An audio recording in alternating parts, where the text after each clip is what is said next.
MIT technology review Pakistan के news studio में खुशामदीद। मैं हूं आपका मेज़बान GM Shah. News round up का आगाज़ करते हैं। बुलेटिन के आगाज़ में आपको बताते हैं कि हुकूमत पाकिस्तान बहुत जल्द इस्लामाबाद में इंफॉर्मेशन टेक्नोलॉजी पार्क कायम करेगी। ये पार्क जदीद टेक्नोलॉजी से हम आहंग होगा, जिसको साल 2020 तक मुकम्मल कर लिया जाएगा। बताया जा रहा है कि इसको 47.7 एकड़ के रकबे पर कायम किया जा रहा है, जबकि इस पर 10 खरब रुपए की लागत आएगी। हुकूमत पाकिस्तान का ये प्रोजेक्ट पाकिस्तान IT कंपनियों के लिए एक संगे मील साबित होगा।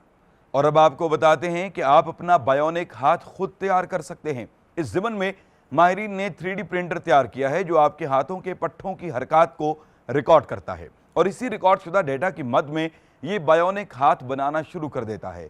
बताया जा रहा है कि इस 3D प्रिंटर को बहुत जल्द मार्केट में मुतारिफ करवा दिया जाएगा।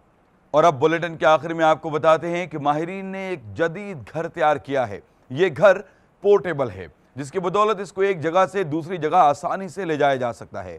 इस घर की एक और ख़ास बात यह भी है कि इस घर को चंद घंटों में तामीर किया जा सकता है। इसके अलावा इस घर का दर्जा हरारत और लाइट्स को ऐप के जरिए कंट्रोल किया जा सकता है।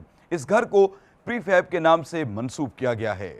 इसके साथ ही MIT टेक्नोलॉजी रिव्यू पाकिस्तान के न्यूज़ स्टूडियो से अपने मेज़बान GM शाह को इजाज़त दीजिए। अल्लाह निगहबान।